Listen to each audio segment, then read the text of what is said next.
So ito lang yung kaiba ng dalawang black pepper natin, no? Mga dati naming tanim. Ito yung Mensi. Mahaba talaga ang bunga compared dito sa native.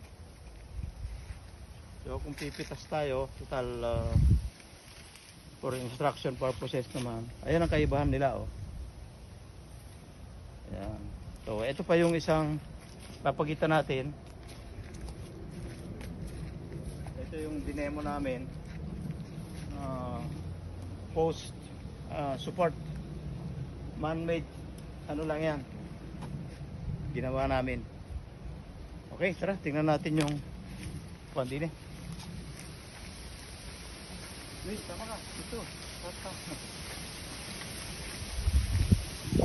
Ito yung area ng Robusta. Sa coffee area tayo, Robusta.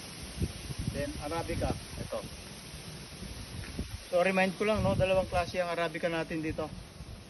Yung Yellow Bourbon saka Red Bourbon. So ibig sabihin ng Yellow Bourbon, pero isa lang yung kanilang strain. Pag nahinog lang yung isa na mature, yellow.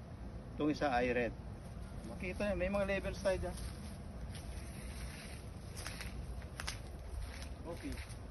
Ayan.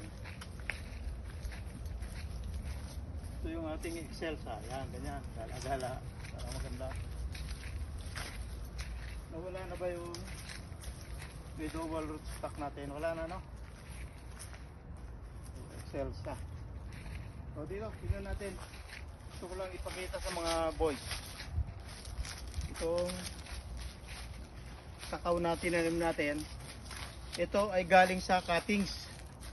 So mayroon kasing tinanim kami noon, sinampol, yung isang buds lang, pinasibol namin. Sama ko sa project sila Dr. Potasio and sila Ma'am Rose, then si Ka Homer. Itong isang grupo na ito, baka merong magtanong sa inyo kung sila ay galing sa cuttings o ay sa grafted o seeds. Ito ay mga galing sa buds lang na shoots na pinalaki. So hindi siya cuttings kundi galing sa isang bud lang sila. Ginawa akong field trial. Ayan, oh, yan yon, ito grupo. Okay. Ito na yung isa pang collection natin ng kape. Pero actually Robusta strain din ito. Ang kaibahan lang nila ay purple ang dahon. So kung ano yung kulay ng dahon nito, siya rin ang bunga. Dapat nga ito back nyo na para magbunga ng bago. So purple. And dito, may collection tayo ng kakao galing sa Southern Mindanao. So, wala na yung tag, nakalimutan natin. Yan. So iba-ibang klase.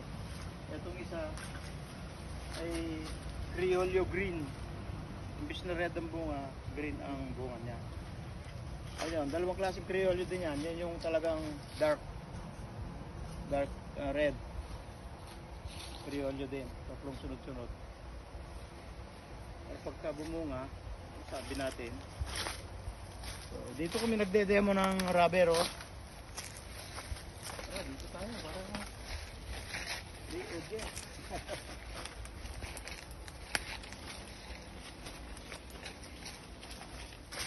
Ito, oh.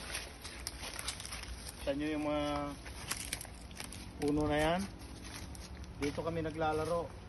Ito mga bagong generasyon ng mga rubber tapper, mga demonstrador ng tawag dito, primary processing ng plantation crops.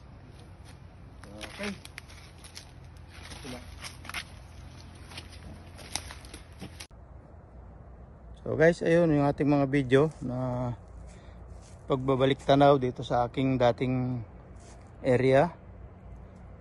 Ayan, so malalaki na rin mga halaman natin. So guys, don't forget to like and paki-share na rin ng videos. And don't forget to subscribe, lalo na yung mga bago pa lang dumadaan sa aking channel. So Paskis channel. So ayun, don't forget to subscribe, para manatili kayong nakanotify sa susunod pang mga videos natin.